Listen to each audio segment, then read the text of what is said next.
Assalamualaikum warahmatullahi wabarakatuh. Halo semuanya, perkenalkan nama saya Poppy Amelia, Prodi Ilmu Administrasi Negara kelas B, Fakultas Ilmu Sosial dan Politik. Membuat sebuah kalimat tentu bukan hal yang sulit bagi kita semua. Namun, kalimat yang dibuat tersebut sudah termasuk kalimat efektif. Nah, teman-teman, di video ini saya akan menjelaskan tentang kalimat efektif. Sekarang kita akan memasuki materi yang pertama, yaitu pengertian kalimat efektif. Kalimat efektif ialah kalimat yang memiliki kemampuan untuk menimbulkan kembali gagasan-gagasan pada pikiran pendengar atau pembaca, seperti gagasan yang ada pada pikiran pembicara atau penulis. Kalimat dikatakan efektif apabila berhasil menyampaikan pesan, gagasan, perasaan, maupun pemberitahuan sesuai dengan maksud si pembicara atau penulis. Ciri-ciri kalimat efektif. 1. Memiliki unsur penting atau pokok, minimal unsur subjek dan predikat. 2. Taat terhadap tata aturan ejaan yang berlaku. 3. Menggunakan diksi yang tepat. 4. Menggunakan kesepadanan antara struktur bahasa dan jalan pikiran yang logis dan sistematis. 5. Menggunakan kesejajaran bentuk bahasa yang dipakai. 6. Melakukan penekanan ide pokok. 7. Mengacu pada kehematan penggunaan kata. Dan 8. Menggunakan variasi struktur kalimat. Selanjutnya, penggunaan kalimat efektif. Biasanya penggunaan kalimat efektif digunakan pada tulisan ilmiah, seperti makalah, skripsi, tesis, disertasi, laporan penelitian, dan sebagainya. Kalimat efektif berbeda dengan kalimat yang dipakai oleh para sastrawan atau wartawan. Syarat-syarat kalimat efektif. 1. Kelogisan, artinya kalimat pasif dan aktif harus jelas, subjek dan keterangan harus jelas, pengantar kalimat dan predikat harus jelas, induk kalimat dan anak kalimat harus jelas, subjek tidak ganda, predikat tidak didahului kata yang. 2. Keparalelan, artinya predikat kalimat majemuk setara rapatan harus paralel. Artinya, jika kata kerja, harus kata kerja semuanya, jika kata benda, harus kata benda semuanya. 3. Ketegasan, artinya unsur-unsur yang ditonjolkan diletakkan di awal kalimat, membuat urutan yang logis. Misalnya, 1, 2, dan 3, kecil, sedang, dan besar, anak-anak, remaja, dan orang tua. 4. Kehematan, artinya penggunaan kata-kata secara hemat, tetapi tidak mengurangi makna atau mengubah informasi. 5. Ketepatan, artinya pemakaian diksi atau pilihan kata harus tepat. 6. Kecermatan, artinya kalimat yang dihasilkan tidak menimbulkan tafsir ganda dan harus tepat diksinya. Prinsip kecermatan berarti cermat dan tepat menggunakan diksi. 7. Kepaduan, artinya informasi yang disampaikan itu tidak terpecah-pecah. Kalimat tidak bertele-tele dan harus sistematis. Kalimat yang padu menggunakan pola aspek agen verbal atau aspek verbal pasien. Di antara predikat kata kerja dan objek penderita tidak disisipkan kata daripada atau tentang. 8. Kesejajaran, artinya penggunaan bentuk-bentuk yang sama pada kata-kata yang paralel, agar kalimat terlihat rapi dan bermakna sama, karena kesejajaran dalam kalimat sangat diperlukan. 9. Keharmonisan, artinya setiap kalimat yang kita buat harus harmonis antara pola berpikir dan struktur bahasa. Subjek adalah bagian kalimat yang menunjukkan pelaku, tokoh, sosok, benda, sesuatu hal. Predikat adalah bagian kalimat yang memberitahu melakukan apa atau dalam keadaan bagaimana subjek. Predikat dapat juga berupa sifat, situasi, status, ciri, atau jati diri subjek. Objek dan pelengkap adalah bagian kalimat yang melengkapi predikat. Keterangan adalah bagian kalimat yang menerangkan berbagai hal mengenai bagian yang lainnya. Selanjutnya, penerapan kalimat efektif. Penerapan kalimat efektif. 1. Kalimat efektif dalam penerapan EYD. EYD, ejaan yang disempurnakan, adalah tata bahasa dalam bahasa Indonesia yang mengatur penggunaan bahasa Indonesia dalam tulisan, mulai dari pemakaian dan penulisan huruf kapital dan huruf miring, serta penulisan unsur serapan. EYD di sini diartikan sebagai tata bahasa yang disempurnakan. Dalam penulisan karya ilmiah perlu adanya aturan tata bahasa yang menyempurnakan sebuah karya tulis. 2. Kalimat efektif dan pilihan kata. Diksi adalah pemilihan dan penempatan kata ketika seseorang sedang berbahasa.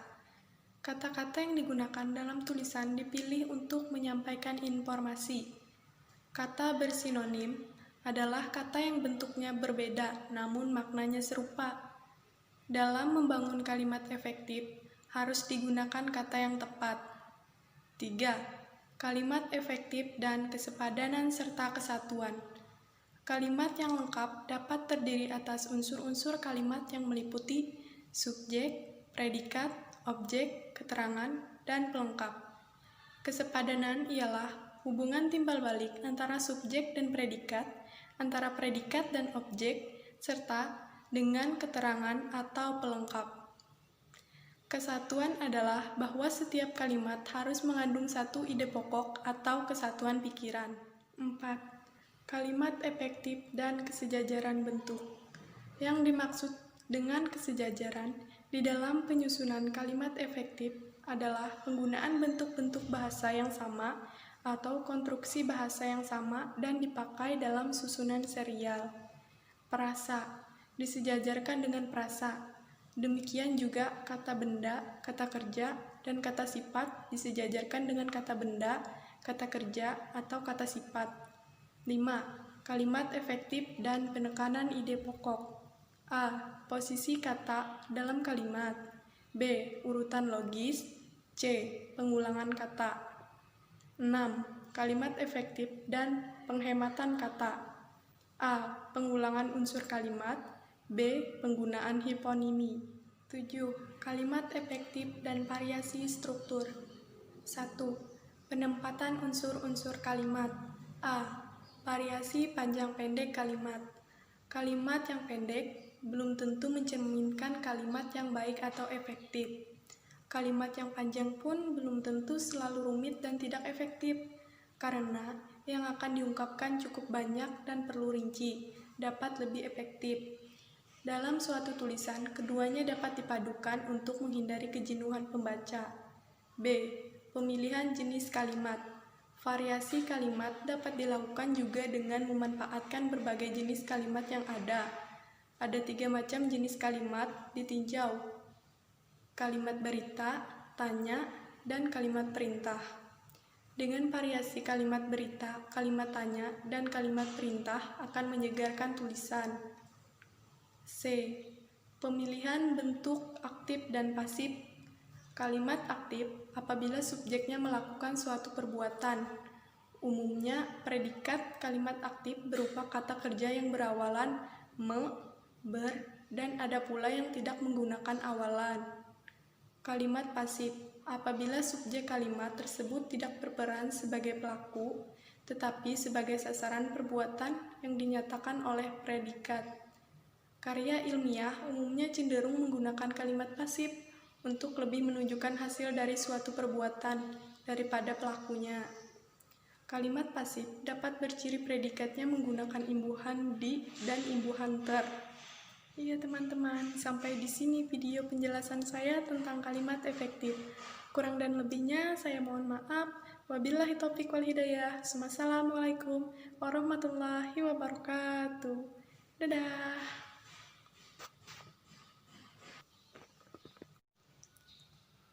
Selanjutnya, penggunaan kalimat efektif. Biasanya penggunaan kalimat efektif digunakan pada tulisan ilmiah, seperti makalah, skripsi, tesis, disertasi, laporan penelitian, dan sebagainya. Kalimat efektif berbeda dengan kalimat yang dipakai oleh para sastrawan atau wartawan. Syarat-syarat kalimat efektif. 1. Kelogisan, artinya kalimat pasif dan aktif harus jelas, subjek dan keterangan harus jelas, pengantar kalimat dan predikat harus jelas, induk kalimat dan anak kalimat harus jelas, subjek tidak ganda, predikat tidak didahului kata yang. 2. Keparalelan, artinya predikat kalimat majemuk setara rapatan harus paralel. Artinya, jika kata kerja harus kata kerja semuanya, jika kata benda harus kata benda semuanya. 3. Ketegasan, artinya unsur-unsur yang ditonjolkan diletakkan di awal kalimat, membuat urutan yang logis. Misalnya, 1, 2, dan 3, kecil, sedang, dan besar, anak-anak, remaja, dan orang tua. 4.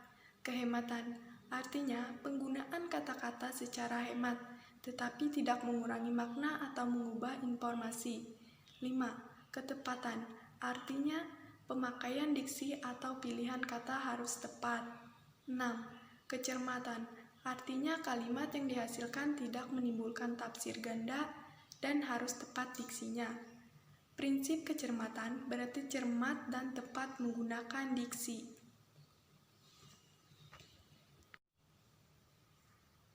7. Kepaduan, artinya informasi yang disampaikan itu tidak terpecah-pecah. Kalimat tidak bertele-tele dan harus sistematis. Kalimat yang padu menggunakan pola aspek agen verbal atau aspek verbal pasien. Di antara predikat kata kerja dan objek penderita tidak disisipkan kata daripada atau tentang. 8. Kesejajaran, artinya penggunaan bentuk-bentuk yang sama pada kata-kata yang paralel, agar kalimat terlihat rapi dan bermakna sama, karena kesejajaran dalam kalimat sangat diperlukan. 9. Keharmonisan, artinya setiap kalimat yang kita buat harus harmonis antara pola berpikir dan struktur bahasa. Subjek adalah bagian kalimat yang menunjukkan pelaku, tokoh, sosok, benda, sesuatu hal. Predikat adalah bagian kalimat yang memberitahu melakukan apa atau dalam keadaan bagaimana subjek. Predikat dapat juga berupa sifat, situasi, status, ciri, atau jati diri subjek. Objek dan pelengkap adalah bagian kalimat yang melengkapi predikat. Keterangan adalah kalimat bagian kalimat yang menerangkan berbagai hal mengenai bagian yang lainnya. Selanjutnya, penerapan kalimat efektif. Penerapan kalimat efektif. 1. Kalimat efektif dalam penerapan EYD. EYD, ejaan yang disempurnakan, adalah tata bahasa dalam bahasa Indonesia yang mengatur penggunaan bahasa Indonesia dalam tulisan, mulai dari pemakaian dan penulisan huruf kapital dan huruf miring, serta penulisan unsur serapan. EYD di sini diartikan sebagai tata bahasa yang disempurnakan. Dalam penulisan karya ilmiah perlu adanya aturan tata bahasa yang menyempurnakan sebuah karya tulis. 2. Kalimat efektif dan pilihan kata. Diksi adalah pemilihan dan penempatan kata ketika seseorang sedang berbahasa. Kata-kata yang digunakan dalam tulisan dipilih untuk menyampaikan informasi. Kata bersinonim adalah kata yang bentuknya berbeda namun maknanya serupa. Dalam membangun kalimat efektif, harus digunakan kata yang tepat. 3. Kalimat efektif dan kesepadanan serta kesatuan. Kalimat yang lengkap dapat terdiri atas unsur-unsur kalimat yang meliputi subjek, predikat, objek, keterangan, dan pelengkap. Kesepadanan ialah hubungan timbal balik antara subjek dan predikat, antara predikat dan objek, serta dengan keterangan atau pelengkap.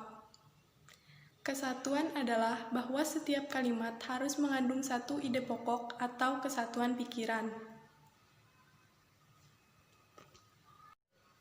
4. Kalimat efektif dan kesejajaran bentuk. Yang dimaksud dengan kesejajaran di dalam penyusunan kalimat efektif adalah penggunaan bentuk-bentuk bahasa yang sama atau konstruksi bahasa yang sama dan dipakai dalam susunan serial. Perasa disejajarkan dengan prasa. Demikian juga kata benda, kata kerja, dan kata sifat disejajarkan dengan kata benda, kata kerja, atau kata sifat. 5. Kalimat efektif dan penekanan ide pokok. A. Posisi kata dalam kalimat. B. Urutan logis. C. Pengulangan kata. 6. Kalimat efektif dan penghematan kata. A. Pengulangan unsur kalimat. B. Penggunaan hiponimi. 7. Kalimat efektif dan variasi struktur. 1. Penempatan unsur-unsur kalimat. A. Variasi panjang pendek kalimat. Kalimat yang pendek belum tentu mencerminkan kalimat yang baik atau efektif. Kalimat yang panjang pun belum tentu selalu rumit dan tidak efektif, karena yang akan diungkapkan cukup banyak dan perlu rinci, dapat lebih efektif. Dalam suatu tulisan, keduanya dapat dipadukan untuk menghindari kejenuhan pembaca. B. Pemilihan jenis kalimat. Variasi kalimat dapat dilakukan juga dengan memanfaatkan berbagai jenis kalimat yang ada. Ada 3 macam jenis kalimat ditinjau: kalimat berita, tanya, dan kalimat perintah. Dengan variasi kalimat berita, kalimat tanya, dan kalimat perintah akan menyegarkan tulisan. C. Pemilihan bentuk aktif dan pasif. Kalimat aktif apabila subjeknya melakukan suatu perbuatan. Umumnya, predikat kalimat aktif berupa kata kerja yang berawalan me, ber, dan ada pula yang tidak menggunakan awalan. Kalimat pasif apabila subjek kalimat tersebut tidak berperan sebagai pelaku, tetapi sebagai sasaran perbuatan yang dinyatakan oleh predikat. Karya ilmiah umumnya cenderung menggunakan kalimat pasif untuk lebih menunjukkan hasil dari suatu perbuatan daripada pelakunya. Kalimat pasif dapat berciri predikatnya menggunakan imbuhan di dan imbuhan ter. Iya teman-teman, sampai di sini video penjelasan saya tentang kalimat efektif. Kurang dan lebihnya saya mohon maaf. Wabillahi taufiq wal hidayah. Wassalamualaikum warahmatullahi wabarakatuh. Dadah.